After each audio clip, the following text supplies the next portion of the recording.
welcome back for another book review. Today we are talking about this one. So this is Green Witchcraft, Magical Ways to Softly Walk on the Earth by Marie Bruce. I'm gonna be so real. First of all, my initial impressions was that it reminded me of a kid's book.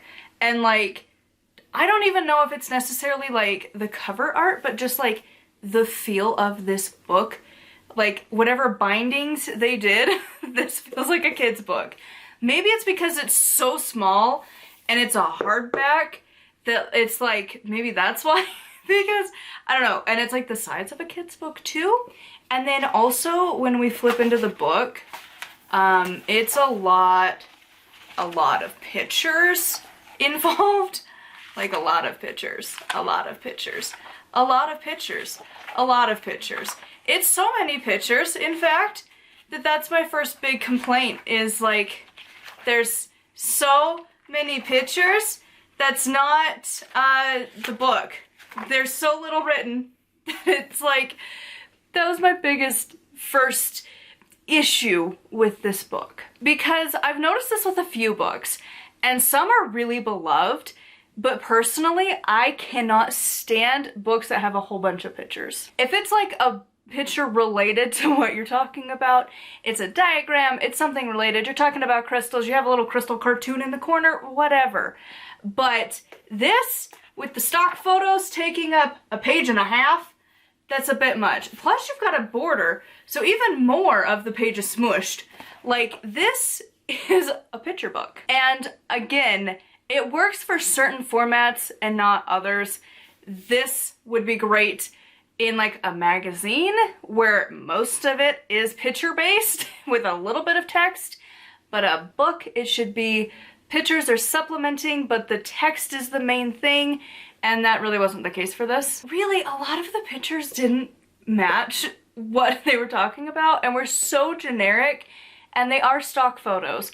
Because the next book I am reading, which is House Magic, it looks like House, but I think based off Google, it is pronounced House. But that author, she took her own photos. They're her own shop. They're her own stuff. So that one I can cut some credit of like, well, at least it's like related. This is just stock photos. Because again, the photos are covering most of this book. That's a lot of wasted space when you go to read a book and it doesn't need to go to the next page, second of all. I don't know who thought that was a good idea. So anyways, that's the first issue. And like the second kind of goes along with it because I mean, this is not a big book to begin with. If most of the pages are going to be pictures and taking up the majority of the space on these pages, there's not a lot of text. Without the text, there's not a lot of information here. It is so surface level of a book. It's very introductory, very trendy witch. And like the only people that I can really think this book would be good for is like a young teenager who's like starting to get into the craft. And like, you are the parent of the teenager and you know some stuff and you're just trying to figure out what your little witchling wants to learn. And like, they're like, I don't know, do I want to get into like more shamanistic practices? Do I want to get into divination? Do I want to get into green witchcraft? This is the book of like, is this something you're interested in, kid? Because I don't think adults are really going to get a lot from this book. Again, it's so surface level of a topic that it's just, there's better books if they're interested. But if you have a young one who is just starting to try different avenues of witchery, this would be good. Sorry for the random cut. My dog decided to bark at a car driving by. So, anyways, basically, this is like an intro to the topic. She doesn't really go into a lot of detail throughout. Like, it's so surface level of covering green witchery. Like, I've talked about other ones that are good, and there's a lot, honestly, on this particular branch of witchcraft, not so good. With that said, I do also want to add that the things that I have mentioned before that are my red flags of existence is if the physical book itself does not have a couple things. So for one, we just have this little blob of resources, and I don't know how good these are because for one, there's a book listed twice, And I don't know how good this is. Like, most of the time, the like main qualifier of a good like witchcraft book is it's going to have a lot of sources. They're going to have a lot of information and research to back up what they're saying. That's a really small list for a book on witchcraft. Like, most books, like my own included, you have pages and pages of sources. Half a page-ish is not a whole lot. The other thing is there is nothing about the author. Back of the book, there's nothing. Back of, like, in the book here, nothing. We got little acknowledgements, and then, like, the front of the book here, let's totally do the little thing here. So, like, there's also nothing on the author at all in the front. Like, there's nothing in here about the author. Now, the problem with that is that leads me to believe this is a ghostwriter. If you don't know what that is, it's a made-up name that a publisher typically is gonna pick, and they pay somebody at random to write on the topic. They give them the project, they research it a bit, they have a word like count that they have to hit pretty much around that ballpark, and that's it. And then the publisher publishes it, and most of the time I've found that those people really do it for the trendy witchcraft, and it is, I mean, it happens in others, but specifically for trendy witchcraft, they typically aren't going to be practitioners. They're not going to actually know anything about the topic. They're going to go to Google, find a couple things, maybe grab a couple trendy books.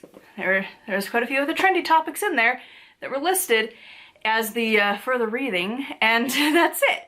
And that is always alarming, because really you should be telling me your background in witchcraft. Why should I trust you over anyone else talking on the subject? If I can't know anything about you, that to me is a red flag. Now, for other topics, it's not a big deal, but specifically for witchcraft, that is the norm.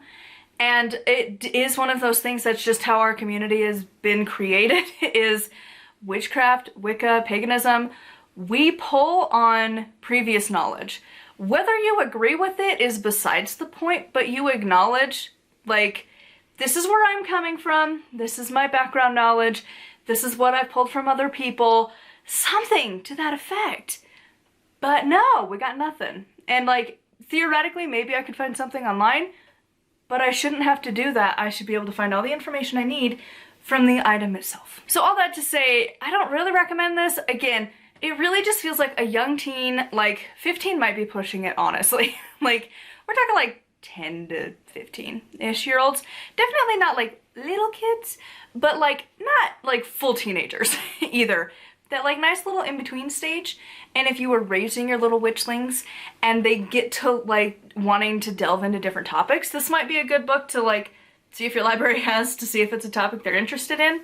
But honestly, other than that, like, there's better books out there. Like, the first one off the top of my head is The Backyard Gardening. While it is focused on gardening, a lot of green witchery is gardening.